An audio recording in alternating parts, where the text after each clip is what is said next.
Well, welcome to our weekend debate. Technology, hopefully, all right. We'll be here for 3 sections this time round. And before we get fully underway, let's introduce our panel and get everyone to introduce themselves. Claire. Yeah, I'm Clare Barber and I'm MHK for Douglas East.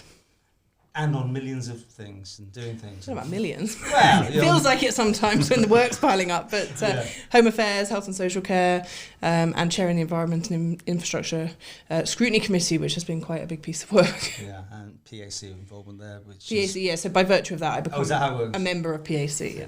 A man who has been on. I looked up your thing actually. You've been on when you were minister of this, minister of that, and on so many boards in your day as MHK. But introduce yourself.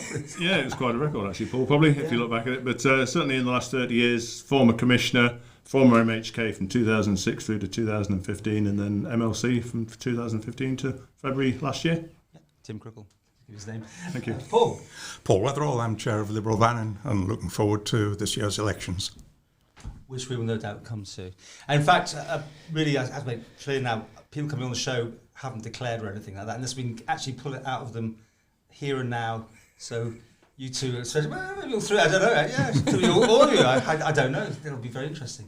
Shall we start at the beginning, as always, where we're up to with the borders, the government, and what's going on, and we've got to touch on the steam packet and what. I mean, you're on PAC for that. You must. Did you not have your mouth wide open with some of the responses you were hearing?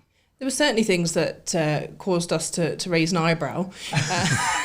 I think it's one of the things where I'd like there to be the live streaming of evidence inquiries and of Tim Morden, House of Keys and Legislative Council, because I actually think you get that additional feel of what's going on in the room that you just can't replicate just through audio, and you certainly don't get from reading the transcripts on Hansard. So, for me, I think interviews, sessions like that really highlight that need. I mean, you had particular questions. Certainly, Christopher Shaw was gunning as well. Do you want to explain to people what the outcome was and the sort of the situation that appeared to be that no one's taken responsibility, as far as I can see, for what happened at the steam packet?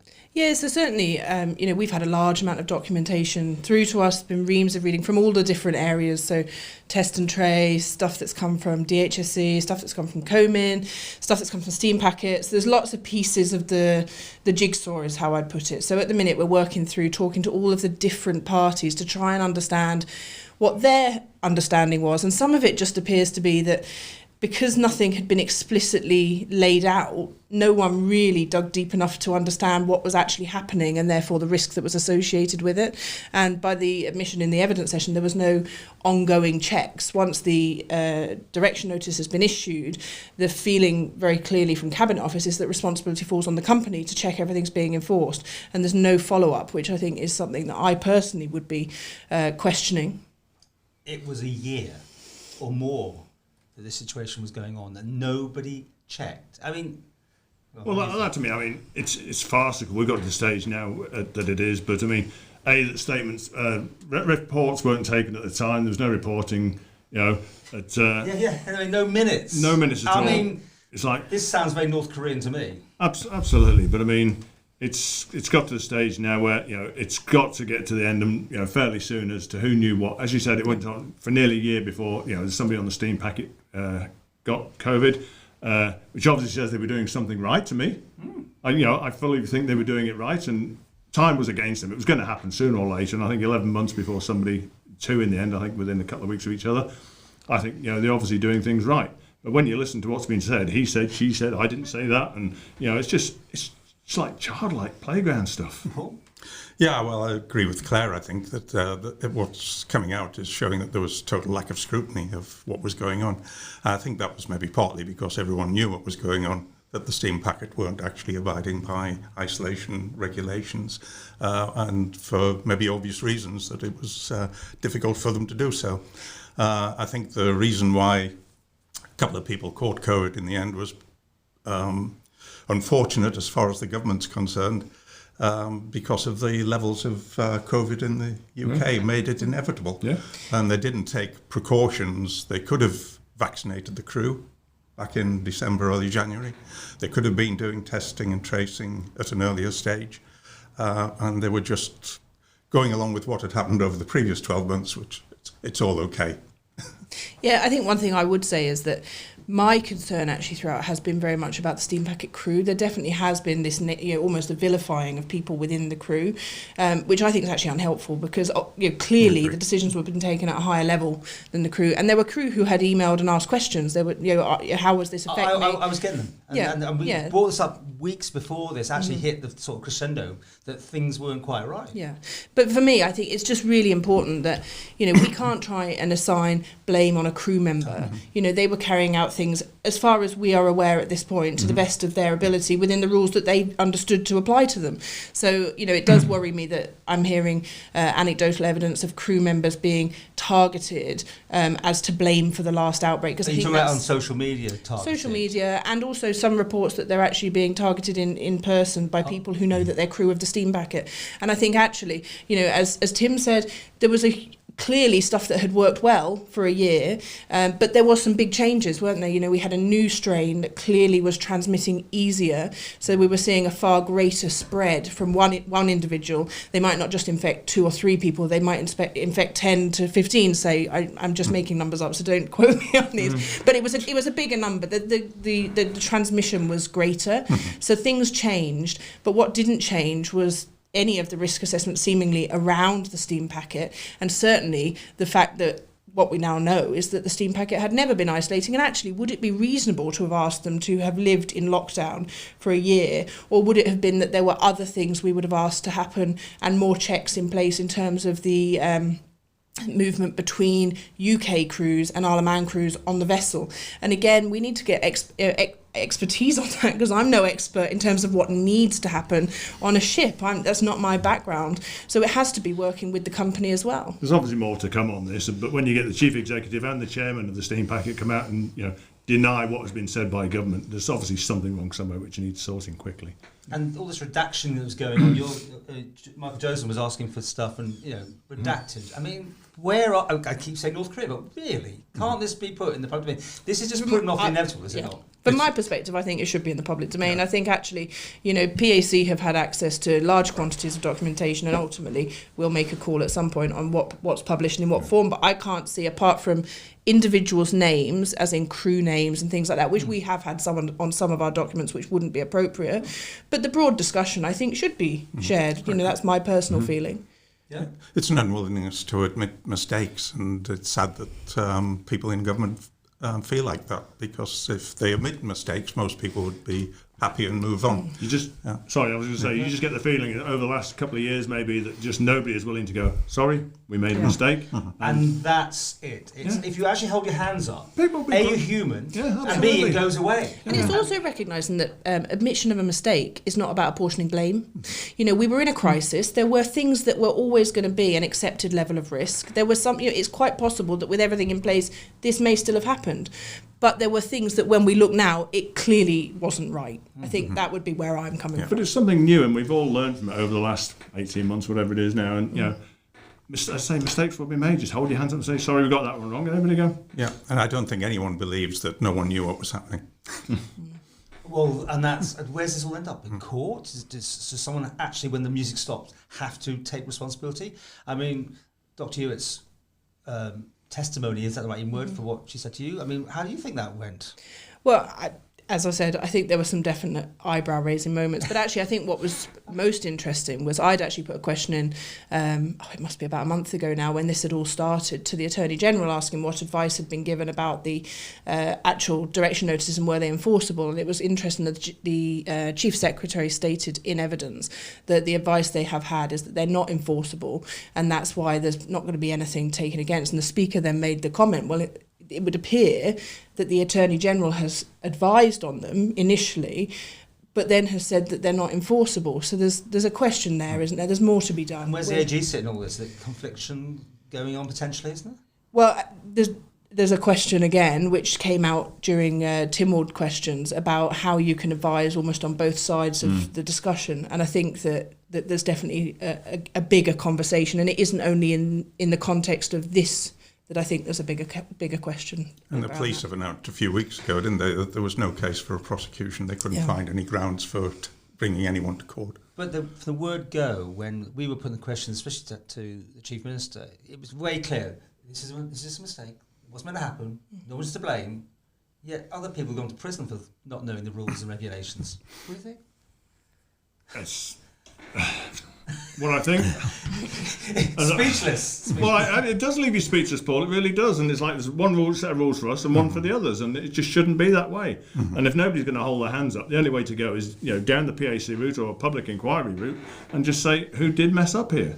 Okay, well, the Chief Minister also gave evidence, a little bit of tension in the air, should we say, on some of the stuff. Oh, yeah. I think the Chief Minister appears uncomfortable and is understandably, wanting to point out all the good stuff that happened. And I think again, it's that ability to say that admitting that something went wrong doesn't detract from all the positive stuff that happened at the same time. It's simply saying, do you know what, we didn't get everything right. We got some things right, but there were elements that if we had our time again, we'd do differently. And I think the ability to do that is really important. Where's this going to end? Ugh. Well, we're expecting the report that's been commissioned that Stephen Hind is doing. That's due to come, I think, next week, was the latest update from the Chief Minister in the evidence session. Sorry, that was another thing. An independent report by Stephen Hind. Where does he work? Yeah. We expect? Yeah, in government. He works in government. Yes. Yeah. And that has been raised. We questioned that. Quite. We challenged that in the PAC session. And it was a total waste of time because everyone, I believe, in the government knows what happened, and the inquiries just was time wasting. It's going to say what could have been said at least 6 weeks ago. Who should do the inquiry then? Where do you find someone completely independent outside, obviously, of government? Well, and I think that will be something that, as PAC, we look at. Is there a need to do a further? To request a further inquiry that is truly independent, because there's certainly, it was raised in the session around the independence of having someone who works within internal audit. And although I appreciate that, and I'm not bringing Stephen Hind's, I'm not bringing him into question in this. I think he's a genuine person who really wants to get the right outcome. The music stopped and he got the ball, basically, didn't it? Let's face it, I think. But it does put him. I think it puts him in a really difficult position, actually, because ultimately the report, may be quite damaging to government. So we don't know what's going to be in that at this point. But PAC felt we would continue anyway, because actually we wanted to look at some other pieces around, the broader governance. And it may be there are other recommendations that come out. This is exactly it. This thing is becoming the big mountain out, the whole thing. And there's other things that can be looked at, other things that need to be looked at properly, scrutinised, fixed, lessons learned. But these sort of things will just stay around. And of course, aren't they running the clock down here? I mean, what do you think? I mean, to the elections. Certainly. Sorry, Paul. Yeah. It's okay. It's just that's the general way government operates. They run the clock down as much as they can. But it looks like it, doesn't it? This won't be sorted before the election. Some will walk away from it, and others will be left to pick up the pieces. Remind me, what was a big scandal in your day? What did you do wrong, or there might be too many. I don't know. It's a long grass now. I mean, that's nothing. You see, don't you? We'll have another committee about this, and off it trots, and we never hear about it again, almost. No, I can't think of anything from 5 years ago or whatever, but there will have been things at the 2016 election when Alan Bell left that didn't get sorted, but there always is. Of course, you spent too much money on gold wallpaper. So let's just talk borders quickly on this section as well. It's caused an interesting situation. Today we're recording is the 1st of May, which is a new day, isn't it, for borders down to 3? Yeah. So the new 3. The new 3, yeah, because I interviewed a person who went to Liverpool to do a cat rescue, comes back, finds that they're under the old rules, and they won't do anything about that. So technically she can get on another boat. This sounds not the first time. You can get on a boat again or a plane, fly over and come back and then fall go in under the new new rules. Yeah. Come on, discuss. I have challenged this. I find it odd, one word for it. The argument I've had back from those who've ultimately made the call on this, which is council and ministers, is that when they increased the time, they didn't retrospectively apply it. So now that they're reducing the time, they're also not going to retrospectively apply it. And I do have a degree of sympathy with the fact that you have to ultimately make a call, but I don't understand why there couldn't have been something included within the permissions that are for those people to at least allow perhaps them going back to their home, perhaps being allowed longer times outside the house, at least something that could have been given without needing to fundamentally rewrite all the direction notices. And I have raised that. And Minister Ashford, in fairness, has committed to go away and look at what is in the realms of the possible, because I did say it makes something of a mockery that people can just go down, hop on, and we had this before, it's not not a new thing, but they can pop down to the steam packet, quickly And nip over, day trip They went over together, come back home in the same day, literally not even disembark, and they'll fall under the new rules. And I just think, why are we putting people through that? When we acknowledge they can do that, we're accepting that the risk actually can't be that great, because we're actually exposing them potentially again to the UK. So to my mind, maybe I'm really wrong because I've had these arguments a lot, and I know I've spoken out, but we're actually increasing the risk. Whereas if we kept them here, where our known level of COVID is considerably lower than the UK, even though I recognise theirs is much better than it was, the risk would be better, and we could just give them a new direction notice. But we're making them jump through a hoop. Aren't we? We're all very good. If we're told this, we'll all do that. I mean, that's and the other place, they'd probably get away with it. They could just what they wanted. I would just say, actually, because the group of people that I'm very particularly upset for in this latest situation actually is patient transfer. So it would be remiss of me not to say that's been the biggest group that have contacted me. And the reason being, because if I'd gone over to the UK for recreational or for business or for a funeral or anything else, and I was managing my own travel, and I knew that the changes were happening today, and I was due to travel yesterday, I could have decided to stay in a hotel for one extra night and come back today to pull myself into the new rules. And patient transfer didn't have that option. And that's why I think that they're a group who I would have the greatest sympathy with, and I have a lot of sympathy with everyone, but I would have the greatest sympathy because I don't think they had the ability to make the necessary change to choose which rules they fell under. I think talking to people, general consensus, we're moving in the right direction now. People are happy that we're starting to open the borders up slowly and lessen the amount of time and people have to do isolation and that. But people are still very wary about it, and we need to make sure we keep an eye on these new variants. And your view is open, shut, sideways, inwards, outwards? I think we're doing. I think we're doing the right thing at the moment. Bring it down slowly as it is. That say we just need to make sure that we do the job we've been doing. And I think the island has done a seriously good job over the last 18 months or 16 months, whatever. Yeah, generally I'd agree with that. And I think, we've got a date towards the end of June of opening the borders completely. That might come forward. And with, as Claire says, things are improving in the UK a lot quicker than they maybe thought they would. I think always we've been dependent on what's happening in the UK. And when the threat is greater, we've had to restrict our own way of life to compensate, and as things improve in the UK, we can relax quicker, and I think that's great. I think on the point that you raised first, though, I think it's admin and bureaucracy ruling over common sense, and that's happened as well with moving from having 2 vaccines within 2 or 3 weeks of each other, and then allowing the 13-week gap, not cancelling the appointments straight away for the people who'd had their first vaccine when they made that change.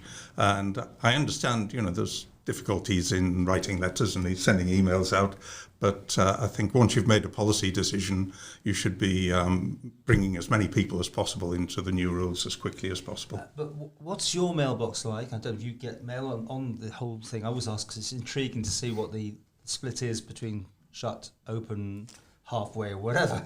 So I always think it's interesting because depending how you speak depends which people contact you. So I think you have to be, I always think when, Howard or David say that, theirs was swamped with people wanting to keep the borders shut, that was because that was the narrative that they had, had stated, whereas I had stated a position of wanting a more permissive borders regime quite early on, and therefore I had more people who were emailing me because they could see I was sympathetic to that decision.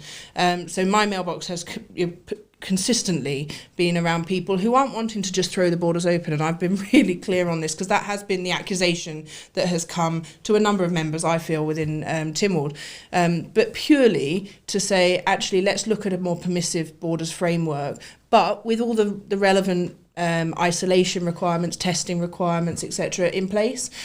So I'm very pleased where we are now. I think, it's not about taking huge leaps of faith. It's about a pragmatic move. And I think, as you absolutely rightly say, it's very much about making sure we take pay attention to what's happening elsewhere. And one of the big things, of course, is the UK are now managing their own borders, I think, in a more coherent fashion, certainly with the requirement to isolate when you return from the high-risk countries. Will it be an issue for the election? Do you think you're all, and I'm asking on the basis that maybe you're all standing, do you think people are going to be interested in this as a discussion point, knowing where you stand and what your ideas are? Absolutely. I think that I haven't come across anyone who's got no opinion, I would say. And the reality is this is something that will still be here in September. I don't think we're going to suddenly come across a, snap and it's gone. It's very much at the forefront of people's minds. There's definitely a level of fear, which I understand. I think that's, very much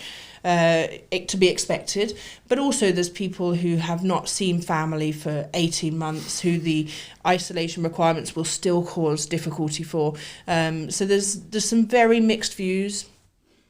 I think June the 28th sort of caught people on the hop. I think that was a lot earlier, and I think people sort of cancelled thinking that date wouldn't have been used and it would have been later on the year. So that's made people change their minds and things. Not so much my emails, but certainly by being out and about and talking to people. As Claire just said, and I said earlier, I think people are generally happier now the way things are, and it's not, jumping in and just saying, right, the borders are open. We are watching what's happening in the UK. You're not going to say baby steps, like, to get a bingo. I'm definitely not going to say that word. Those words. Okay. No. All right.